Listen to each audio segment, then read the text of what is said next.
Welcome to the Danny Clinkscale Reasonably Irreverent podcast. Insightful and witty commentary, probing interviews, and detours from the beaten path. Welcome to Danny and Stan's Football Weekend. It's presented by NoNonsenseHealthCareNinja.com. Go see Chad and his group about helping out your healthcare needs and that really stressful and difficult thing that he'll make a whole lot less for you. So NoNonsenseHealthCareNinja.com, the place to help you out with your healthcare.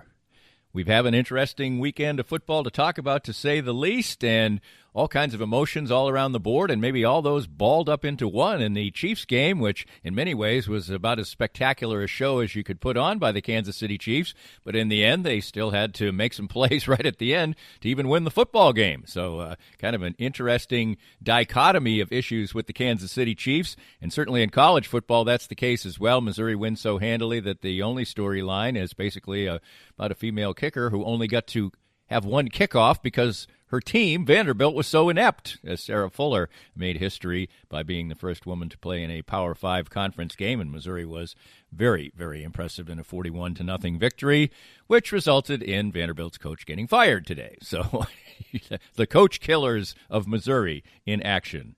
And Kansas, an absolutely disastrous start to their game, which made everything that followed it, and there were some positives there, I guess, but seem absolutely, completely irrelevant. And we talked about it last week, and we'll get into the amount of points that TCU was able to put up in very, very simple fashion.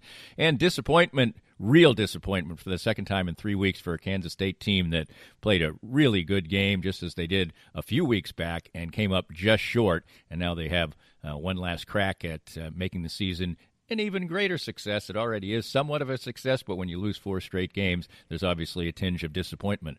All of those things on the table today, and Danny and Stan's Football Weekend. It's presented by No Nonsense Healthcare Ninja on the Reasonably Irreverent podcast. It's time now to get some great assistance on healthcare with Chad Beisel from NoNonsenseHealthCareNinja.com. And Chad, even your business's name would indicate that you have a real aggressive way and an important way to go after some health insurance for your clients. What I've found out in the industry is just a lot of people are really confused. They don't know what plans are good, what their plans offer, how they cover. And so I've just taken the approach of being really educated on what options are available to clients and showing them all the options that are available and making sure they understand them so they can pick and choose what options are good for them. And one thing that's really important, of course, is access to doctors and hospitals.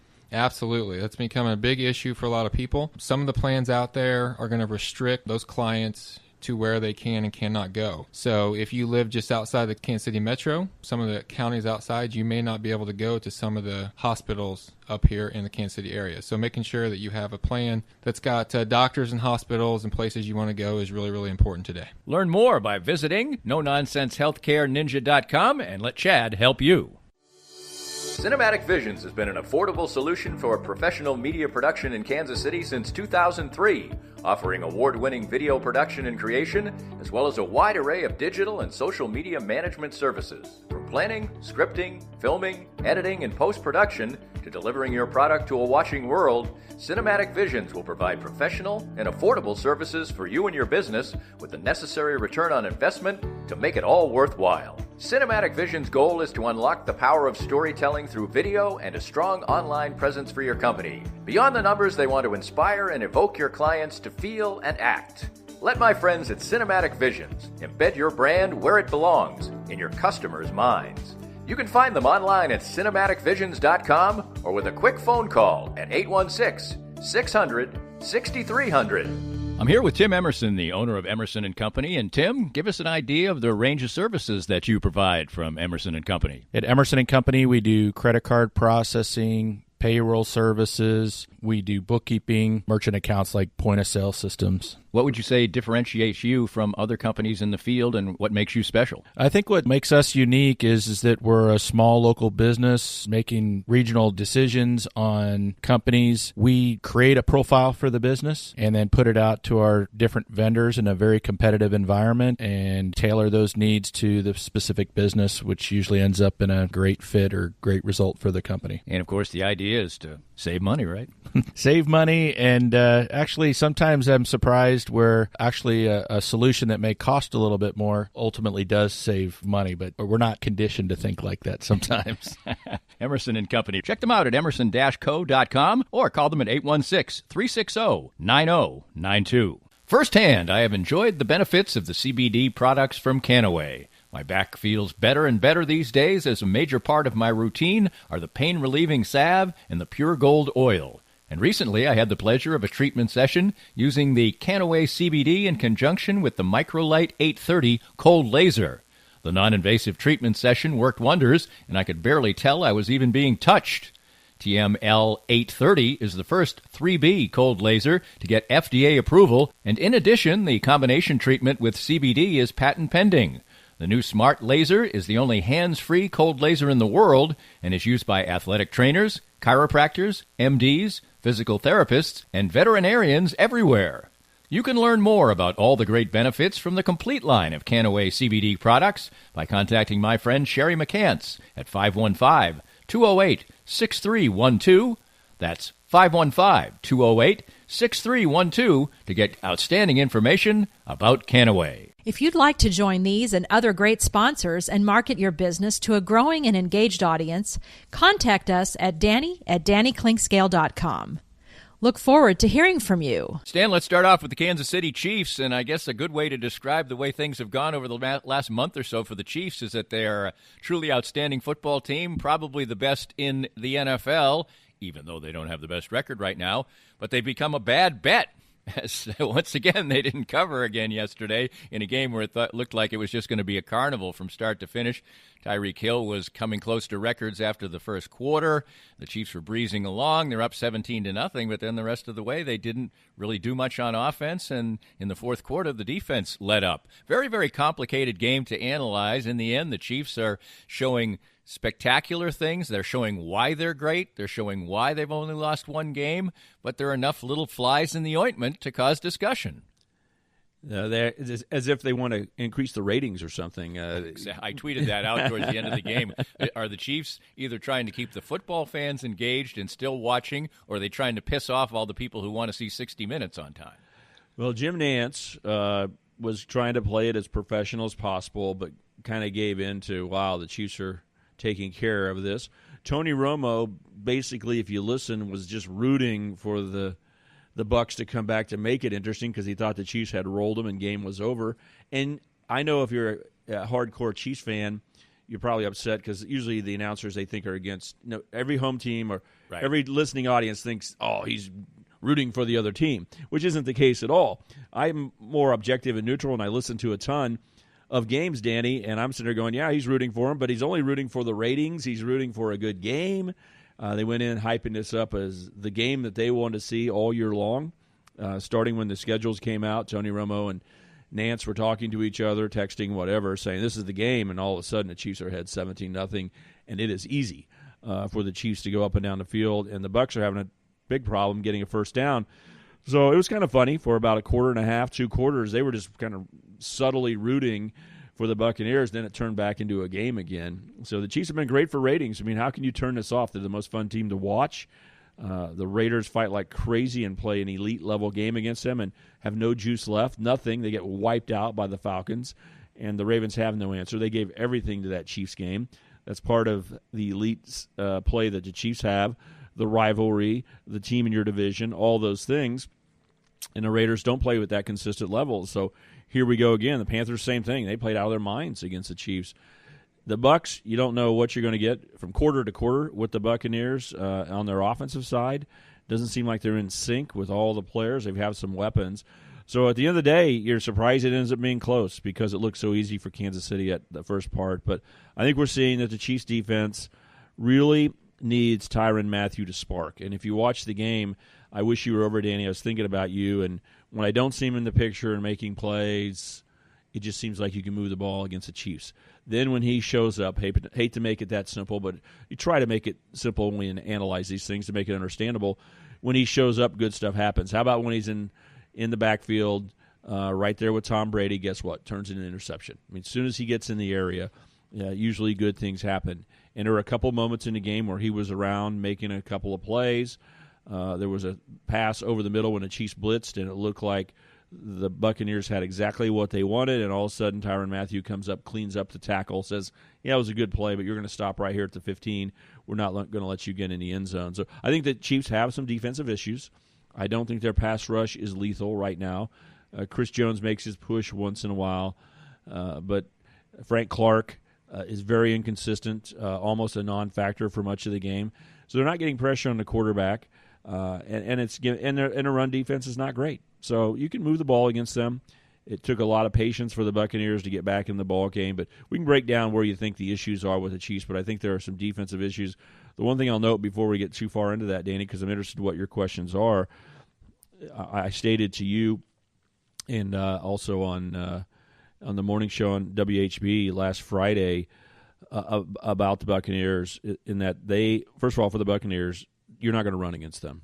Okay, that you're not going to run against them. That's what they're really good at. And what I talked to you about, now that I remember which show I was doing, is that Spagnuolo brings the heat.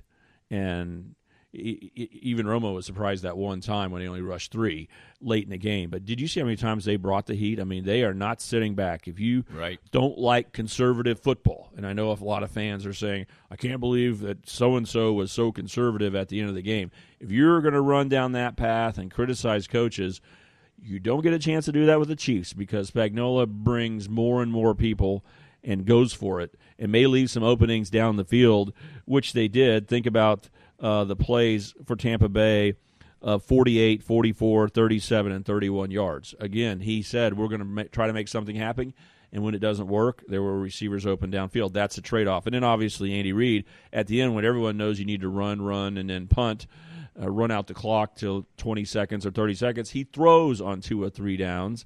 So the Chiefs played complete aggressive football even when most teams turned conservative. I guess seems like Andy Reid like has maybe learned, it's stupid to say that Andy Reid learned, but in the past he was really inclined to play it conservatively there. Now it seems like he's maybe turned a corner and said, I've got 15. He'll make a play. He's not going to do anything stupid. I mean, it was almost an incompletion on the second down play, but still, he made 2 plays and the game is over. I'll get into the factor of the onside kick a little bit later, but maybe Andy Reid, even an old dog, can learn a new trick or two. Yeah, and I also think if there was a difference between yesterday in his mind and today in this example, it might be the respect for Tom Brady.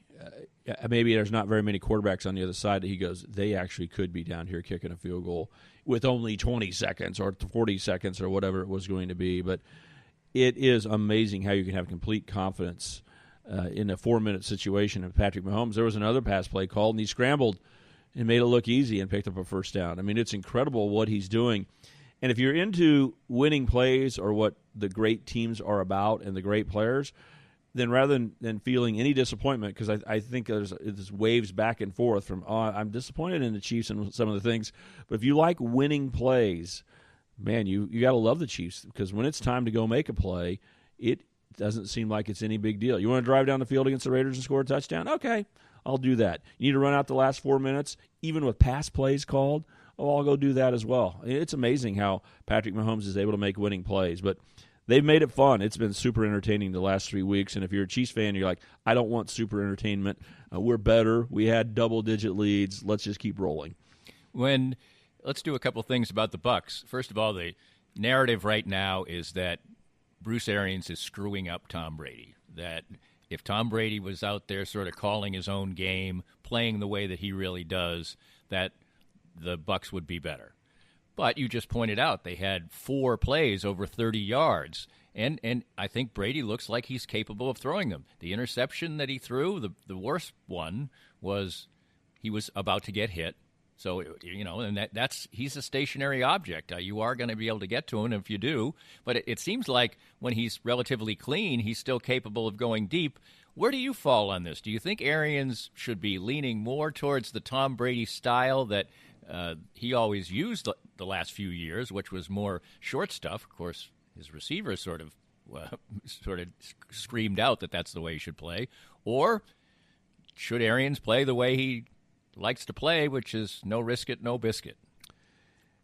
One thing is Arians is the head coach, and even Tom Brady, I think, respects that I'm the player and you're the coach. So with that power, I guess, he deserves to get hired and coach and then get fired doing it his way, and the players got to adapt. So it's hard for me to argue against Arians doing it the way he wants. He's had success with great quarterbacks, etc. But where do I personally lean on this? I do lean on Tom Brady is the greatest quarterback in NFL history, more than likely. I mean, most people say that now. And he knows what he's doing, and he's not a guy who's looking for flair or stats or all about me. He's trying to win. I would let him have more control, and I think they look better when it looks more like his stuff. The second half looked more like he was doing a little bit more of the decision-making. So it's okay. I thought it would be a winning formula because I think Arians would say, Tom, we're going to let you throw the ball downfield. We're going to let you throw the ball downfield. It's not going to be replacing a conservative running game with a conservative passing game, and you're so good you make those little throws. And just think of the Patriots gaining 4 yards and then 8 yards, and then anytime they need 3rd and 6, they get 6. And all those things, he is so reliable and it's so safe. The Patriots would say, you want to criticize how we've done things? I don't know how you can do that. But I think Arians could say, hey, we're not going to limit you, man. We got Mike Evans who can go downfield. We'll throw some deep routes. Gronk will even get down there. And I thought that's what it would be, is a winning formula. But I'm a little surprised. There seems to be a little tension that Arians as the head coach is saying, I am the head coach, and he calls out Tom Brady in the public and that kind of thing. And it's probably fine. I'm not going to stand here and say that is an awful strategy, but I do think that when they play the plays and they look more like Tom Brady used to run, it is flawless looking for Tampa Bay, and they become a Super Bowl contender. And when it's him sitting back there hoping his line holds up long enough that he can throw the deep ball all the time and predictably, I think it's a risky thing. And then they look like a 500 team or a team that might not be a playoff team. And I don't know why Arians would go there. Tom's willing to throw the ball downfield and throw it accurately, but he has a good feel of like the pocket's not clean. He can tell in a split second. When Mahomes finds out, how quickly does Patrick Mahomes start running? It's amazing. He just reads something and goes, this pocket's not clean, this route's not going to be there that well, but if I can just slip through the guard and tackle over here to the left, I'll have an open running area. He's thinking in calculus terms, and he doesn't take long. Well, Tom Brady's the same way, except for he doesn't get a run. So you know what he does? Gets rid of the ball, gets it to the back, over in the flat, 2 yards behind the line of scrimmage, see what he can get, throw a little quick route. He's not designing in his mind the play going, I'm going to throw a perfect 3-yard throw to a guy diving. That's not what Tom wants. He just has calculated like this.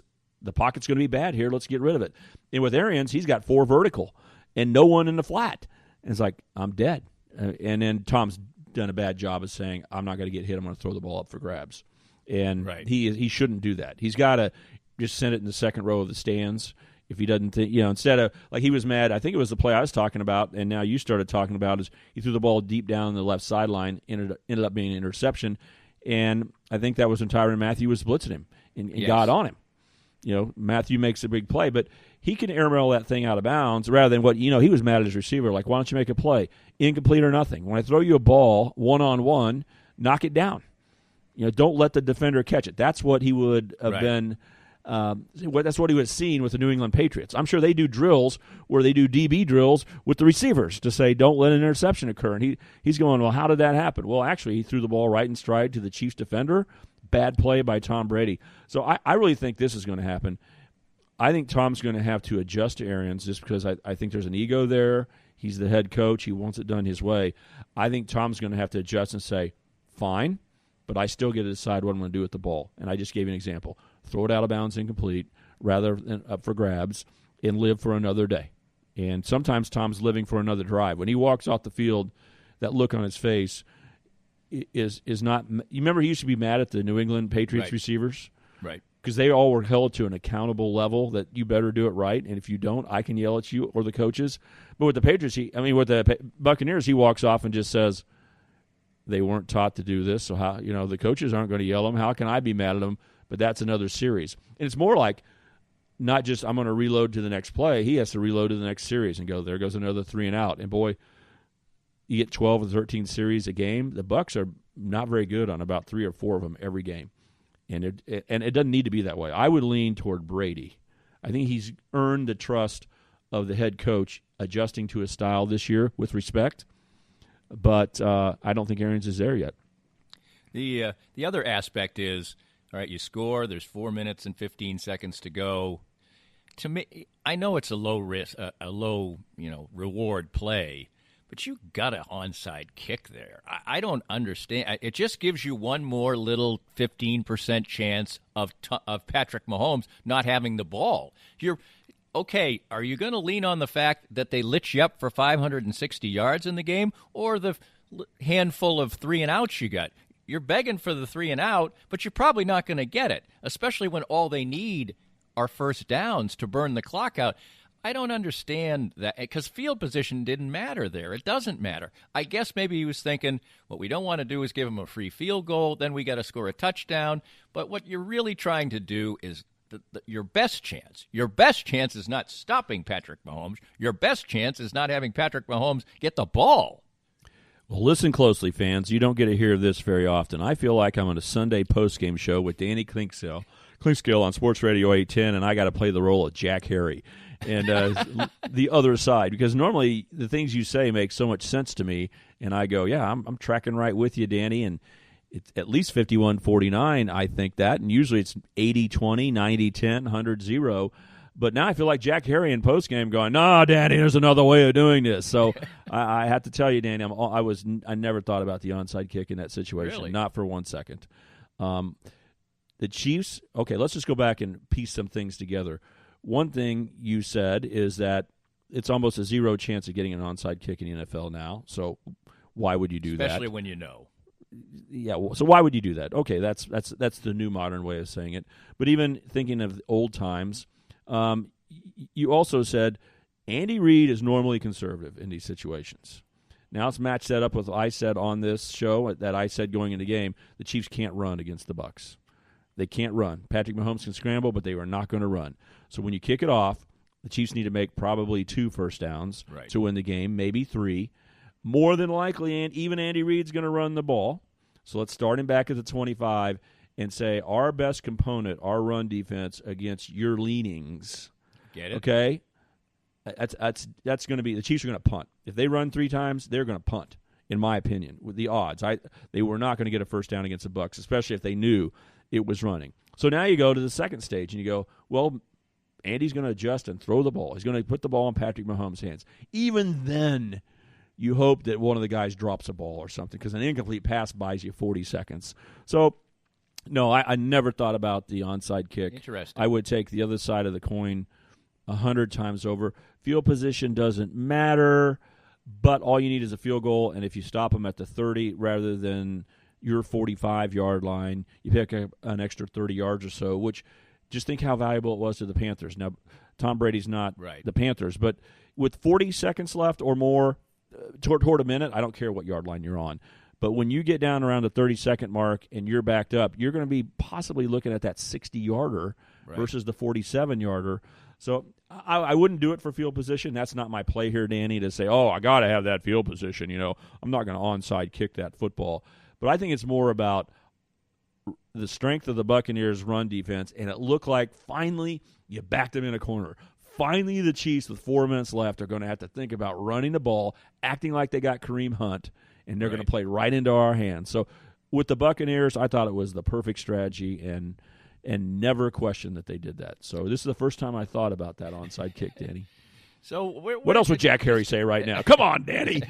A good nod to a legendary broadcaster who recently was actually inducted into the Missouri Sports Hall of Fame. Yeah, what a great guy. Yeah. So to conclude the pro football section of this, where do we feel like we're at with the Chiefs? The last 3 games have been quite interesting. All 3 games in the hat, and or worse. And so it's just really interesting state. This team can look like hell on wheels, but they haven't done what we I go on with Seren Petro on Friday. This time it was Wednesday, and I was kidding him last week because he said, "What about the game this week?" And I said, "I think it's going to be like the last couple of games. It's going to be a tight game. The Chiefs just have." And Seren was calling for the rout, and I said, "Well, you say that every week," and he said, he was joking. He said, I'm really disappointed that you remember that, Danny. But he says I'm going to hang my hat on the route again. And I think most analysts and most Chiefs fans are looking for that, and they're not getting it recently. So should we just expect the fact that this is the National Football League? The Chiefs are an outstanding football team and the favorite to win the Super Bowl, but they're not going to rewrite history this year and win every game by these gigantic margins. So maybe the lesson is don't bet on them, but is that what we have to grasp, or are the Chiefs just not quite clicking?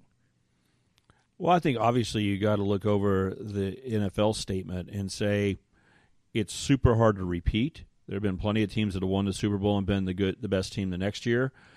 There's a lot of psychological factors you got to take into account. When the Chiefs are focused and they have to play, they just flat out do it. What's wrong with their team when they need to against the Raiders? Well, why didn't you do that for 3+ quarters? Well, I don't know. They came out against the Ravens and said, we are going to lay it on you. They just pounded the Buffalo Bills when everyone had questions about them. And then this game here, I mean, what a feature game. Tom Brady and Patrick Mahomes, they're going to throw for 350 and 400 yards and light the scoreboard up, which they did. But that isn't how it unfolded. The Chiefs dominated. Did they just take it for granted? Oh, we watched the Bucs tape their last game when they looked awful and the Saints killed them. And so maybe the players just aren't as locked in. There's nothing wrong with that. They win every game. Why would they be? Like, did they let their minds just wander and start having fun with the cute play at the goal line and you got a tight end that's wondering, should I run it in? Oh, that's a little boring. It'll be more fun if I pass it in. I used to be a quarterback at Cincinnati before I became a tight end. So Travis Kelce, he could have walked in the end zone, but no, he wanted to throw it in on a little trick play. And they want to have fun. They're very loose. They're very confident. That will lead to overconfidence, all those things. Yeah, be concerned about all of them. But basically in the NFL, the games are close. Everyone wants to downgrade the Steelers, but they're undefeated. They've won every game, but they've not looked great. That's just part of the NFL. What's scary is you don't get to play a best out of 7 like you do in the NBA. Right. Best out of 7, best out of 3. If we did that in football, Chiefs are going to win the Super Bowl. Best out of 3, the Chiefs are going to win the Super Bowl. But when you have to play the playoff games, at least 3 and maybe 4, if Pittsburgh stays as the number 1 seed, if you got to play 4 legitimate games and win every one of them, yeah, you can be concerned. Like, why aren't they up in their game and killing people? But right now, I feel very calm that, boy, they sure have answered the bell. And if it's the playoffs, maybe that'll be the bell they'll answer and say, we're going to outpace everybody else. The big thing is the Chiefs are so good, so well coached, so good in the clutch, and they're fairly healthy. If you want to go to the negative real quick, in 2018, no one had any confidence in the defense. Chiefs could have won the Super Bowl that year very easily in 2018. I mean, the New England coin flip, won the overtime for them. But you said, I'm worried about the defense. There's no doubt. No one was embarrassed to say, I'm worried about the defense, right? Right. The offense can win this thing. We are a little bit closer to that than we want to say because in this latter half of 2019, the Chiefs' defense legitimized itself. They caught on to the Spagnuolo way of doing things, is the way it was said, okay? So then now everyone feels a comfort level that the defense is great. They held a lot of opponents to less than 20 points and all that to start the year. But I think there are some cracks in the defense. It's somewhere leaning a little bit of 18. You probably shouldn't say those words, but early 19. How about early 19 year? That's more of what the Chiefs are right now, that they've got to score. They've got to win the game on offense. Andy Reid went out in a 4-minute drill and won the game on the offense. Right. Good strategy. But I don't think the Chiefs' defense is dominant right now. They haven't been great against the run all year, and now they're starting to see some gaps in the passing game as well. And I think in my opinion, there's a ton of pressure on Tyrann Mathieu. I mean, a guy played like the Energizer Bunny. He was elite game after game, and you shouldn't have to do that. And when he isn't elite, like I said, when I don't see him flashing on the field, it looks like he could move the ball against the Chiefs. And as soon as he gets they blitz him one time, interception. Brady's in trouble. I wonder, to me, they lean on him so much to make the special plays. Just like we think of Patrick Mahomes, if you stuck a normal quarterback in there, the Chiefs would probably score 30 points, 27 points, but it would be a battle every game. You wouldn't be able to lean on Patrick when you need it. I think the defense does that with Tyrann Mathieu. So I guess overall the negativity is the Chiefs aren't as good on defense as they were at the end of last year. Is that going to come back and haunt you? It might. Stan Weber talking pro football, and we've got some really interesting college football to talk about next. Danny and Stan's Football Weekend, presented by NoNonsenseHealthCareNinja.com. It rolls on. More of Danny's Reasonably Irreverent podcast after this. We're here with Joe Spiker, the CEO and president of Easton Roofing. And, Joe, you had a great year in 2019, a record year. 2020 comes, things are moving smoothly along, and then the coronavirus comes. But your company seemed to be very ready, very proactive, and very ready to serve your customers well. Yeah, we adopted social distancing very early before the cities even put out the notices. And we started working from home. We are largely cloud-based as a company, so that transition was easy. Our technicians are wearing masks and gloves, and salespeople are not meeting with homeowners. We're doing everything digitally and doing everything we can to do our part to get over this as quickly as possible. So for any needs that people have right now, what's the best way to get in touch with you? Well, you can always call us, 913-257-5426. But the best way is to go to eastonroofing.com, put your information in, and we'll give you a call. Easton Roofing. Integrity matters. Most of us have experienced auto accidents, and it's no fun. And even less fun is trying to work on the insurance aspects afterwards and getting full value after an auto accident. I'm here with David Cowan from WreckExpert.com. And David, you have an unusual and important niche for people after an auto accident. We have a passion to teach car wreck clients what they deserve. Getting your car repaired only fixes the damage and the paint. Getting paid for your car's loss in value is called diminished value. Chances are you've never heard of this before because most people aren't looking out for you. We help people collect thousands to tens of thousands of dollars for their car's loss in value after the wreck. And if somebody wants to come to you for that, what's the original assessment cost them? We offer a free review of any insurance claim to see how we can help. You can't beat that. Great expertise and assistance in getting full value after an auto accident from David Cowan. Visit RecExpert.com and learn more. Hi, everybody. This is Matt Llewellyn from 23rd Street Brewery in Lawrence. I just want to thank everybody for supporting local restaurants during this time of uncertainty. 23rd Street Brewery is now open until this pandemic is over. And right now, more than anything, local restaurants need your help and support. Come on out and see us. 23rd Street Brewery is open now from 11:30 till 9 o'clock for dine-in and carry-out. Whatever we can do to help you out, maybe with your catering needs, too. I appreciate all the support,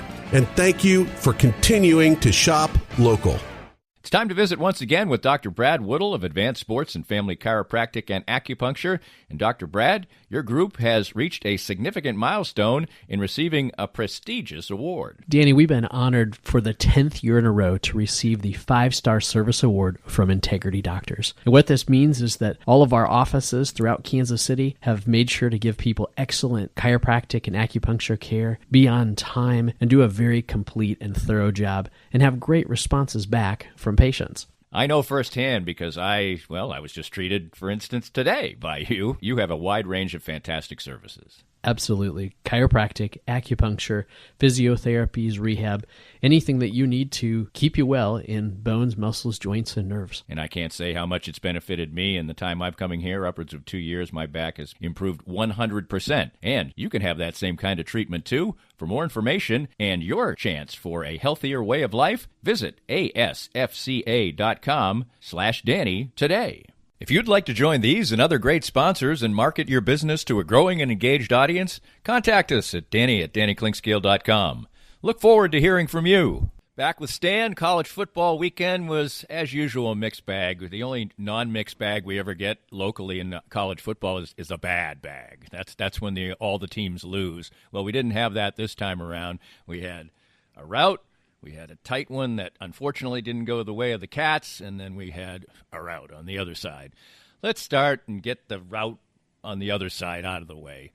You know, we talked about it last week. You said it would be very disappointing if TCU went out there and rolled up a bunch of points. They did get 2 defensive touchdowns, but still they scored over 40 on offense, and they did it in just Cro-Magnon way. The quarterback had 3 completions. They were all touchdowns. I don't know if that's ever happened. And then they just ran the ball all the time. The rest of the time, it was easy, over 8 yards a carry. I mean, that's high school football. That's the thing that's disturbing. And also, the plays that Kansas made on defense on the touchdown passes, they were coaching. They were just, I mean, the guys were they were high school wide open. I'll tell you what, I was watching the game, and I finally said, I think I said it out loud, he's got to go. This is it. Am I wrong? I know there are COVID issues. I know they're playing a bunch of young kids, but aren't the young kids supposed to execute at least a little bit? Wow. I hopefully didn't plant seeds in your brain on College Football Game Day on Sports Radio 810 each Saturday at 9 o'clock. Something came together in my head when I was talking to you. You set it up perfectly, and I said, doesn't this just look like David Beatty's the coach? And it just seems like we're right in the middle of wherever part of his tenure it was. And you just shake your head and say, God, did you really just say that? Now you've taken it to a whole nother level and said, not only may we think that too much, that maybe they ought to move on from Les Miles. And I very much doubt they are. And yeah, you may not even be serious about it. And if somebody writes that, are you truly advocating that they fire him?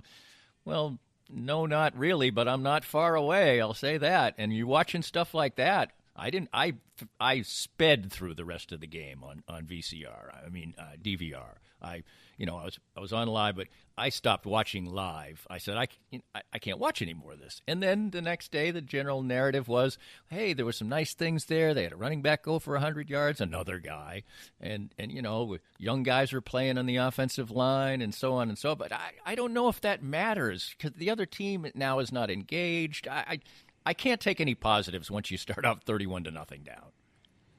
It's okay to have that analysis, and it's okay for the others who are close to the program and need to defend and think of brighter days. When it is dark out, if you just stopped and asked a little kid, is it going to be like this forever? They say yes, even though just in an hour or two the sun's going to come up and right. be bright as heck. That's exactly how it happens in football. Matt Rule at Baylor vaulted himself to a legitimate candidate. I don't hear a lot of criticism that he's the head coach of the Carolina Panthers. He won one game that first year at Baylor, and they had great talent and a great system, and Art Briles had things rolling at Baylor, and he won one game.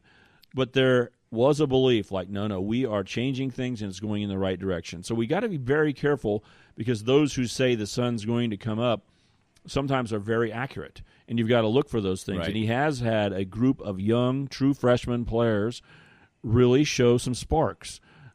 And so is that the inkling that, man, they can recruit off of his LSU national championship, after the national reputation he has?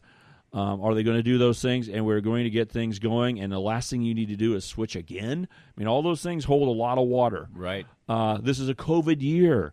They've been hit very hard by it, had to miss a game against Texas. They've got to be a little rusty playing, and then get a night game with no fans there. I mean, how do you expect your kids to fire up and play hard when no one's here? You probably think it's 9:30 kickoff again against Coastal Carolina. Here we go again. It's just so hard, but that's what makes it hard when you have a losing program is where do you grasp onto the positive? So you're finding some leaders, some spokesmen, from the broadcasters and AD and those people, the coach, the assistants. They're all going to talk positively and say the sun's going to be coming up brightly. But it's okay, Danny, also to say there's skepticism just because the odds are so much against you. You look around the Big 12 Conference, there are so many teams in the middle. It's unbelievable. And there's not a lot of flag waving of saying, boy, the Big 12's got to have one of the 4 college football playoff spots. Look how great at football we play. Not a lot of people are standing up on that side and saying, oh, there's great teams in the Big 12. But there are not bad teams in the Big 12. Right. And, man, that makes it hard. That's not normal. If I gave you a bell curve type of situation and said, let's talk about odds and standard deviations and all that kind of stuff, as you work at one end where it's really low, it's usually a nice little curve up till it goes up to the heights where the middle of the pack is, so you could knock off a few teams. Guess what? That's not the way it is. KU's over there, the worst team in the Big 12. That's a pretty simple statement. But where's their normal ninth place team that they could go beat and win a game against? So usually 9th, 8th, and 7th are imminently beatable, and you beat 2 of them. And so you end the season. And ninth is Texas Tech, and they just almost beat Oklahoma State. Yeah. Or it's Baylor. Who is West Virginia, played him in overtime. Who is TCU? Who is Texas Tech? Who is, maybe Texas? Maybe you want to separate Iowa State and Oklahoma a little bit. Maybe OSU, but really these teams, they're all the same team, Danny, which means there's no one bad to pick off in the food chain. So this COVID year, without non-conference games, you got to schedule yourself 2 or 3 non-conference wins, win a conference game or 2, and suddenly you're sitting at 3 or 4 wins, and it's not a disaster. But now you're looking at Ophir right in the face. KU has Texas Tech on the road and Texas at home. So no matter how much asleep Texas is or how cold the weather is or how well Kansas plays in the last game, it's not likely they're going to win a game this whole year. So where do you find positives in that? I don't see a lot of positives, but again, when Matt Rule said we're going to be okay at Baylor, how could we have said watching them play that year, oh, you're fine. You're going to be right back up in the middle of this thing and even at the top of the conference in very short order. So you've got to have confidence in KU and all those things. But objectively and standing back, Danny, it does remind me of just another David Beatty year this year. And so I don't see boy, Les has got this under control. Here we go. Hopefully you just say it's a COVID year, get a whole new start next year, stick with the program and all that. That's the only choice they have. Right, and there's enough positives next year to warrant. But it does. And 0 wins is a big deal, Dan. Yeah, if they don't beat Texas Tech this Saturday, it's a big deal. 0 wins. Yeah, absolutely. You cannot put lipstick on that pig and think that you've got a beautiful thing there. A beautiful pig. It was a beautiful day for Missouri. They got to be involved with a historic event and still kill their opponent 41-0. Ran the football fantastically. Roundtree had a very nice day. Not much to be learned, I guess, about Missouri in a game like that because Vanderbilt is just awful and they just fired their coach. But you did what you were supposed to do, and now you have another win tacked on there. And this is, no matter what, it's going to be a success of a year for Eli Drinkwitz. No doubt about it. Very positive.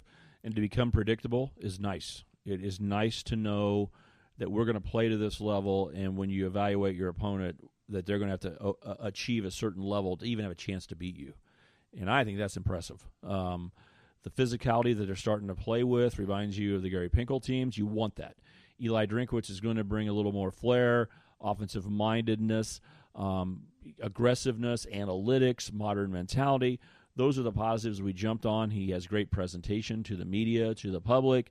Those are things you're going to jump on. I'm sure the players relate to him very well. He's not an old guy, and even though he's an offensive guy, he's a head coach. He really acts like a head coach, not for one side of the football or the other. These are all positives, but you got to do it on the field. That's what I love about it is we can talk a big game up, but until you prove it on their field, the players don't respond to it.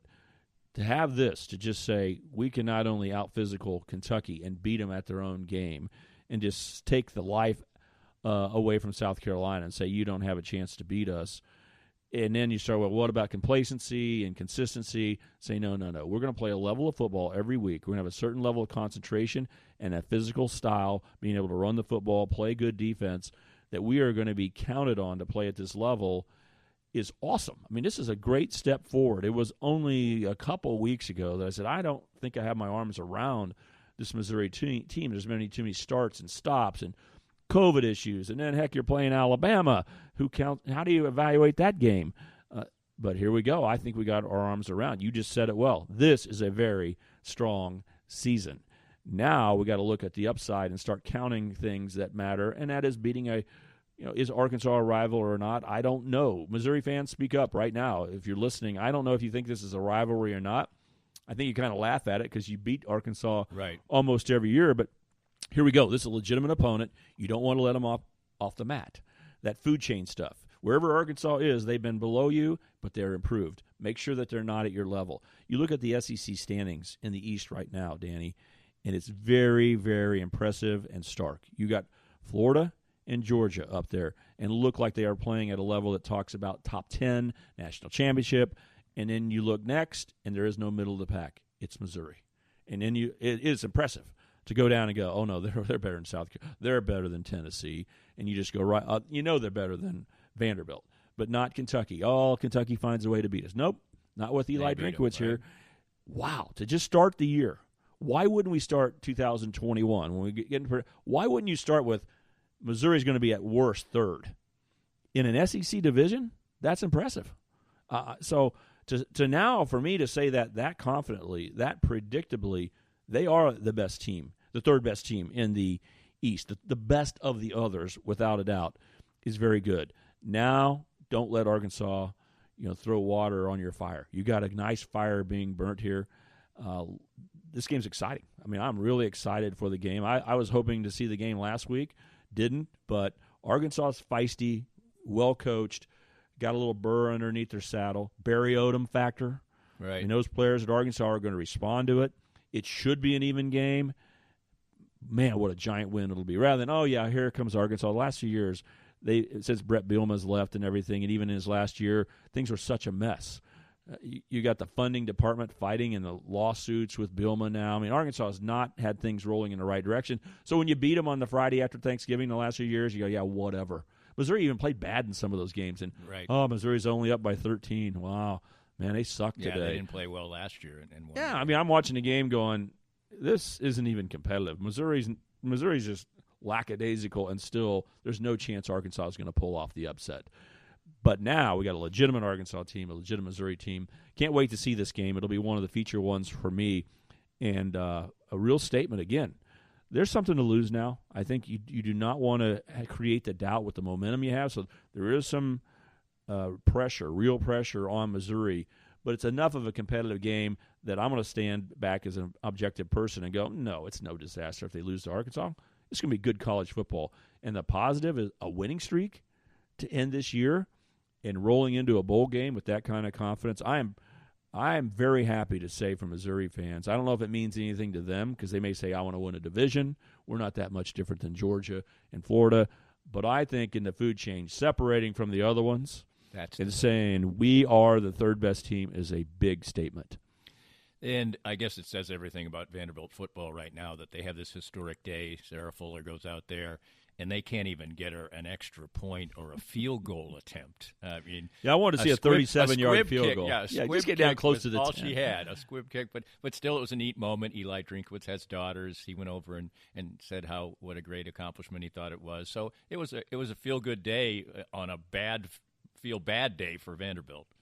Yes, for Vanderbilt, and for her, what is neat is she's brand new to the team, and she even took a little bit of a leadership role. Yeah, it's great in football how you bring people together. It's amazing when you put the same uniform on. They don't care where you're from, how long you've been there. There's a camaraderie, a respect level, a love even that happens in football, and so it just seemed like it was no big deal to the Vanderbilt players to invite her in and say, bring it on. And I think there's even a respect level that allowed her voice to be heard greater because she's the quarterback of her soccer team as a goalie, and they just won the SEC tournament. Right. So this isn't just, hey, let's ask some lady to come over here and make some history. This is a winner, a leader, a winner, and a person that fits in. I mean, when I saw the picture of her fist pumping Eli Drinkwitz, and she's much bigger than him, I was like, wow, I had no idea.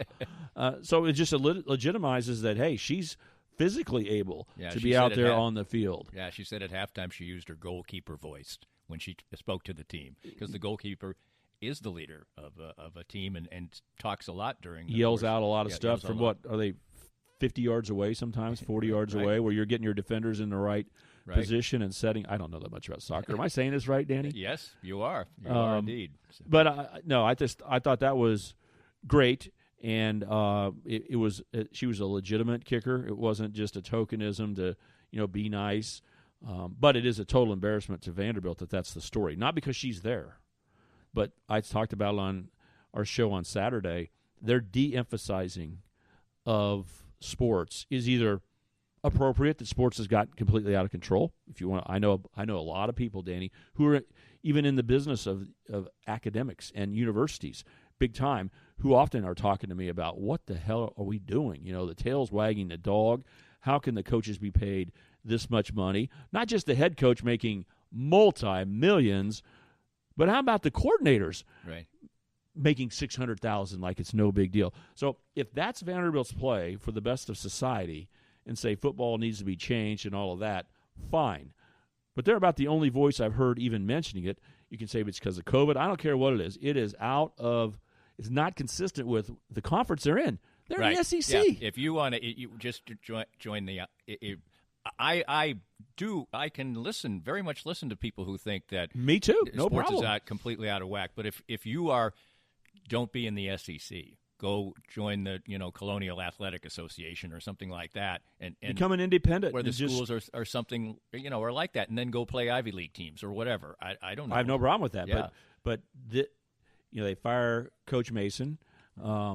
And act like it's his fault. Okay, I mean he's paid a lot of money to win, and he did for a little bit, and then they haven't done the same thing. And you can win at Vanderbilt. James Franklin, who's at Penn State, and had Mason them on himself won a little bit. Exactly. So I don't have no problem with him getting fired. Again, we say not in a COVID year, no one's going to get evaluated. Well, here's another coach fired before the end of the year in college. Right. The second SEC coach to get fired during the year in a COVID year in college. But wait a second. I just thought of this. How inconsistent is it for them to de-emphasize sports the way they have and fire the coach after this game?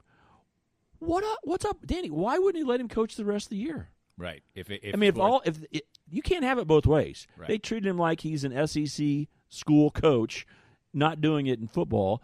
And then on the other side, they give him no support. You want to give me an example? It's not that big a deal, but I know these people. They're real humans who work hard. The sports information people provide a lot of information for us to market their team, to know what that needs to be said. There's some value in that information flow. They're tweeting out stuff, everything else. At Vanderbilt, they said, we don't need you. We don't need you. The university has a marketing department. The university has a communications department. Why don't we just use them? Because they don't have a focus on the sports teams and the front porch, of your university. What? And it's happening everywhere. So they are de-emphasizing everything, yet firing their coach. Yeah, it doesn't. I'm going to call him out now. I didn't mean to call him out, but what the heck? It doesn't. How did they fire a coach, Danny, when they aren't supporting him? Right. It's not supposed to matter that much. It doesn't really add in up. A COVID year, they fire their guy? Yeah. Let's move on to the Kansas State Wildcats. Disappointing finish to them. Obviously, anytime you lose on a last-second field goal, you're disappointed. The defense has to be disappointed. They let them drive the field rather easily, as a matter of fact. The whole discussion at the end was maybe you should take more time or you should score a touchdown there or whatever. But they win the game, and K-State suffers another tough loss. And now Chris Kleiman has to deal with something that he's never really dealt with, which is losing football games. And he seems to be dealing with it in the proper way, but it was a little less supportive of his quarterback after this game and, in his public comments and things like that. It would be real good business for the Cats to register a W on the last day of the season, but still, and you've put this in perspective, they beat Oklahoma. They beat their rival. They've won some games, but it'd be a nice cherry on top to grab a win, and if just one of those two games that had been so close that they played well in had gone the other way, you wouldn't be in this position. After you lose 45-0 against Iowa State, I really shook my head and said, this is something that this coaching staff, especially the head coach, Chris Kleiman, has not had to deal with. I mean, he's hardly lost any games in his whole career as a head coach or as a defensive coordinator at North Dakota State. Now, those weren't the only years of his life. Okay, he played at Northern Iowa. They probably lost a few, but as a grown-up, multi-million-dollar type of guy that we think of him as a head coach, they really haven't had to go through that. And then that was no fun, losing to Iowa State and having just everything go against you on that day. COVID was a real factor. You're going to stop the best runner in the country, and you miss your two middle linebackers. You find out right before the game or the day before, whatever. It's not good. But still, that is amazing that that's not the painful game. It was the Oklahoma State game to me, losing by 2 on a day you could have won, and then they add to it. So boy, Danny, you understand. You're a cancer survivor. Some days it doesn't go well, and you're thinking, well, odds are things are going to average out. Don't get too down today because tomorrow might be better. And then you feel even worse the next day. Now, I know you're a survivor, Danny. Don't you feel better now? I mean, didn't you come out of it? I feel better now, yes. You are going to make it through. But just because you have one 2-point loss to Oklahoma State doesn't mean you're not going to get punched right in the gut again with a 1-point loss to Baylor. So it does add up, and it is hard. Again, how does the schedule flow? If you mix in all the games and then said K-State was sitting on a 4-5 record in this year and got upset by Arkansas State on Sun Belt Day, USA, you would say, how awful do you feel? Well, I don't know. I mean, I don't think you'd feel awful. You'd say, it's been hard. We lost our quarterback, Skylar Thompson. We beat Oklahoma. We beat Kansas. We got 4 wins. This is the year where we play 5 games on the road in Big 12 play. Oh, we won 2 road games in conference play. That's not bad either. You'd be looking at a lot of positives and then say, let's go play our last game. But instead, it's been 37 days or whatever since K-State won a game. Right. They played 3 or 4 on the road. They lost the home game to Oklahoma State. You lose a halftime lead. K-State is 500 this year in games led at the half. They've led at the half 6 times. They've only won 3. That statistically doesn't normally play out. It's amazing how teams at the half leading usually win games. If I told you and showed you the national stats, you might not want to watch the second half. I mean, it doesn't seem that way, but teams that are playing that well through the first half usually win games. Yet K-State's lost 3. They do have a recent issue of not playing well in the third quarter. Against Oklahoma State, they came out and went 3 and out 3 times, while Oklahoma State had the wind and was like a Rocky boxer just pounding you in the corner. The wind was against you, and your offense isn't great, but still, no production in the third quarter. Well, guess what? Against Baylor, same story. Only 2 possessions, but no movement of the football, no scoring in the third quarter, and he take an 11-point lead. A dominating first half. Think where Baylor was sitting. 88 yards, sacked 6 times in the first half. Right. Their only score was after an interception and went 10 yards. Had 1 good play out of 3 then, but it was a good play. And they're sitting there. K-State has complete control of the game, and then things turn. K-State not getting it done in the third quarter. What's the issue? Is it just who you played? West Virginia's defense is really good. Oklahoma State's defense is even better, and Iowa State wants a piece of K-State's and good as well. So where's your offense going to come from when you play those 3 teams? Well, now you're playing Baylor, and so you get a breath of fresh air, a little bit more of a good defense, but not a great defense. K-State scored 31 points. Are you going to be upset with the offense because it doesn't look in the right rhythm? They scored 31 points. You usually win. I know a lot of people don't want to hear about that now. They want to talk about the lead, the last possession, the inconsistency, predictability. I can go down every path with you, Danny, but at the end of the day, they scored 31 points. I said going into the game, the defense has to win the game. Of my keys, I had said the defense and or special teams plays. I'll give you that. Right here, Danny, I can show you my notes from the game. Defense has got to go win this game. And for the first half, they sure did. 88 yards, 6 sacks. I mean, 6 sacks is a lot of sacks, Danny. I mean, a lot. They end up with 7 in the game. But in the second half, it just took me a long time. I did not say this well in K-State's postgame because I was just punched in the gut too hard. I mean, I'm like that person that you went through those days where that was bad, but at least tomorrow will be a little bit better. I'm sure I'm going to feel a little bit better tomorrow. And I'd already convinced myself, there's no doubt, I'd sorted it out. Iowa State was not hurting me that much. It was that loss to Oklahoma State. Man, we could have won that game. And then now you do it again on a last-second field goal, which, oh, by the way, last year, Texas had almost the exact same scenario and kicked a field goal in the last possession right in front of the goalpost. In case timeouts didn't matter when they used them, it just sequenced out perfectly for Texas. They kicked the field goal through in case State loses a close game. Well, I said that on the air. That's fine. What I didn't say, and what I'm saying now that I should have said was, going into the game, one of the key factors that you would look at is Charlie Brewer was the star player going into the game. 10,000 yards of total offense. The most starts in Baylor history. The guy's a winner. That's what we say. He's a winner. He also has taken Baylor to heights last year. He's a 4-year starter. He is playing maybe his senior day at Baylor. All these kind of things. Guess what? He hadn't played that great this year, so you kind of write that off. I knew he was dangerous, but he's not a dominant player. In the second half, he turns into that dominant guy. Yeah, he did. K-State didn't do much wrong, Danny. You can get upset with this or that on defense, but when Charlie Brewer plays his best, I might have said it to you. I know I thought it. I'm not sure when I said it. If Baylor plays their best, they're going to win the game. If Baylor plays to their best level, they have more pieces together right now, mostly Charlie Brewer compared to K-State with a freshman quarterback. If it was Skylar Thompson against Charlie Brewer, it'd be a little bit better fight. But at the end of the day, Charlie Brewer in that half showed what he has not all this year. He looked like he did against K-State when last year there was a close game at the half, by the way, and Charlie Brewer took the whole thing over in Manhattan and went and won the game.